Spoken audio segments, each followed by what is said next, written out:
This is a Dubai Eye 103.8 podcast.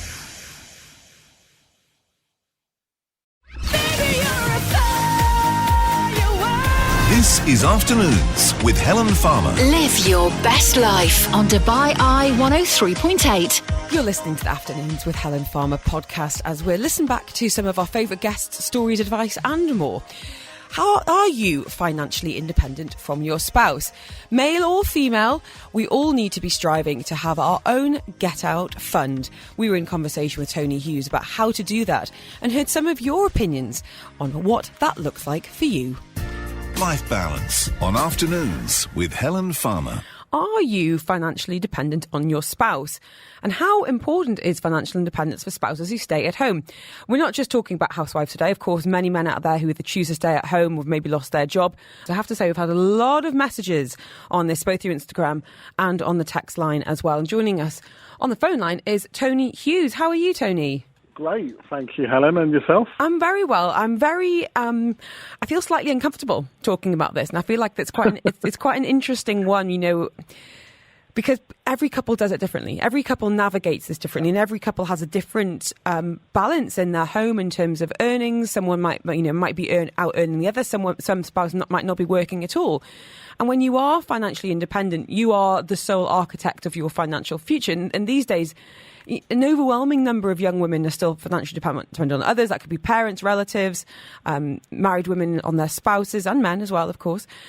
So I'm just curious to get your take on this. And as I said, lots of messages on this.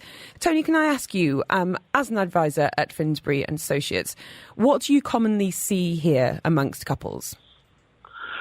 Yeah, it all depends on the couple, really. And I mean, if you look at statistically at the moment, 65% of women around actually look after and are independent and have their own finances, whereas around 85% of men are more independent. So actually, when we sit down with clients, majority is male-led. But you do also have some high-flying lawyers that are actually the breadwinners and the actual husbands that stay at home. So it all depends on the kind of makeup of the relationship, because you can also have, which I've encountered quite a lot, two of both of the couple working, but actually only one of them paying. For example, if the man earns a lot more, then he will contribute a lot more to the bills, whereas the female sometimes, if she's not earning as much, then obviously doesn't contribute and just has that as kind of pocket money. It doesn't mean that's right and that's normal, but I'm just saying that that's sometimes the makeup of the different people we sit with. But also it's the other side as well. I mean, one of my best friends, she was the main earner out here, and her husband just did a few little jobs here, there and everywhere for an extra bit of income for himself. So it all depends on the makeup of the relationship and how comfortable you both feel. I also feel like a lot depends on culture and what you've grown up being around. You know, my mum went back to work when my brother and I went to school. So she was always working and has always been very ambitious for me to work as well. I'm working right now, so I'm obviously a working mum. And she also stressed the importance. I can't actually tell you the real name that she calls it, but let's call it a get out fund. Does that cover what you think I'm going to be talking about? Yes. Which is basically, as a woman, or indeed a man, you know, you have a pot of money that if you need to get out of a situation, and no one enters into a marriage thinking that they're going to have to leave it. But if you do need to, you've got the funds there to exit and maybe to set yourself up somewhere. And I think that's really an interesting... my parents are very happily married, I should point out. I think it's incredibly important, and some people might look at it as a negative, but I look at it as a positive. So what you should have is that kind of breathing space that if something went wrong from either partner, then at least you've got a few months, 3 to 6 months, where you know, actually, I'm going to be financially independent if something happens. Obviously, none of us are married. I know you and I are not married and thinking, okay, where's the quick exit door? But you have to have that just as a nice little buffer, just in case something happens.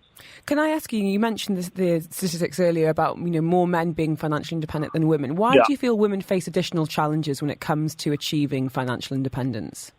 Yeah, I think that's, I mean, if you look at statistically, obviously, men can't obviously have the babies, but a lot of, again, I've encountered two of my clients that the woman, because she's the high earner, as soon as she's had the baby, she's literally gone straight back to work, and the dad has stayed at home. But typically what happens is, because obviously the women over here have a lot less time on maternity leave, but they stay home, and some of them will take 3 months, some of them take a year or 2 or 3 years out. And then that sets them back sometimes a little bit. Mm-hmm. So obviously financially, they're reliant on their husband. So again, everything goes through them. And what I don't like seeing, and I really encourage the husband and wife to talk to each other, because what's really, really bad for the relationship is if either party is completely in control of all of the finances, because then not only do you have certain arguments, but more so, and importantly, if that spouse were, for example, to pass away or something happened, then how does the other partner know what to do? And this goes for everything. I mean, I've met some couples that the other half doesn't even know that they had insurance, doesn't even know that they had offshore bank accounts, doesn't even know where the little things are kept around the house. And this is something that I think is so important for both the husband and wife to speak about. A message from a woman here saying 50% dependent, hate every bit of it. And one other one saying it's a cultural thing. I've never not worked and not for 1 minute want to depend on my husband financially. Although don't think he would mind at all. I'm teaching the same thing to my daughter. Message here saying receiving a salary has been the best way for me to feel as independent as I can while still being a stay-at-home mum and financially dependent. At the start, I felt like a teen for asking for money all the time, and it was totally demoralising. Which leads me to ask you, Toni Hughes, how can partners be financially independent when only one person in the marriage is earning? Yeah, it's really difficult. So one of my clients who I've looked after for years actually gave, and I know it might sound a bit cringe, so I apologise, but actually gave his wife a salary every month. So out of his wage, she got 12,000 dirhams every month. So he still paid all of the bills and everything like that, but she had 12,000 dirhams, and that was to do anything social, to enjoy life, and basically do what she wanted, buy birthday and Christmas presents, things like that. So that's a possible way. And what I encourage as well is making sure that whoever the spouse is has access to the accounts like it's their money. Mm-hmm. So don't just have one spouse going like, this is my account, this is all I'm going to do, and you don't have access to it. Either have a supplement card or set up a standing order every single month that one part of that wage goes into the other spouse's account, and that enables that spouse to feel independent.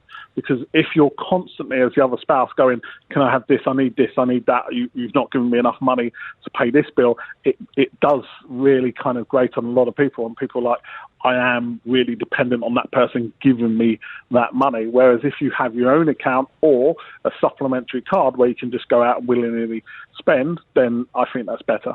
Lots of people getting in touch on this, Toni. I think it's a really interesting topic at a really interesting time. As you said, it's not just about women who aren't working. It could be men who've lost their jobs, and you've got a power dynamic, a spending, saving dynamic that might have shifted.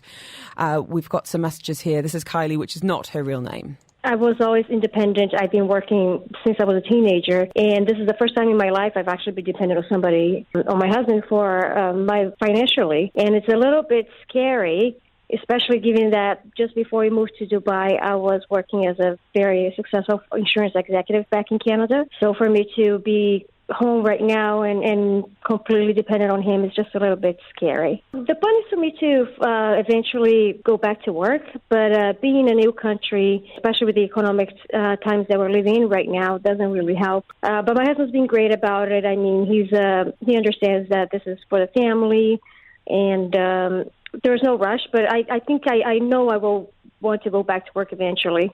We've also had this from Karen. As someone who's always had a job and always been financially independent, I have recently become financially dependent on my husband, and it is incredibly difficult for me as it's something new. I don't like having to ask for money at all. It's incredibly hard for me. I think, Toni, that speaks to your earlier point about how you were you as a family, as a couple, navigate that and make sure that everyone feels like they have an equal stake and are an active member of that household, even if they're not contributing financially. We know that, working in the home as a parent is probably the hardest job in the world and should be paid, but sadly isn't. Can I ask, what are the implications if one person has all the earning power when it comes to decision making as well? Power is a big one, and the power of we're going to do this because I earn the money. This is the money that I earn. Rather, it should be this is the money that we bring in, even if it's only one partner. This is the family money. You've married somebody, and it should be as a family. So my suggestion as well would be if one is working, one isn't. The person who's not working, maybe they control all of the bills. So apart from the normal general around the house things, they're actually paying the dealer, paying the due bills, paying the rent, paying anything that you have around the homes. And this gives them an extra part of being a little bit more independent, so that money gets transferred at the start of every month when they get paid into this kind of slush account, this kind of rent account and expenses account, and that person, whether it's the husband or wife, then goes out and spends and makes sure that all of the bills are paid, all of the food shopping's done, etc., etc. But it's so important for both the couple to sit down and I would say every month and go through finances. How are we looking? Are we saving enough? How's little Johnny's education fund? Are we insured? What are we going to do? Are we going on holiday? Are we having another staycation? Are we going on too many brunches? Budgeting is so important.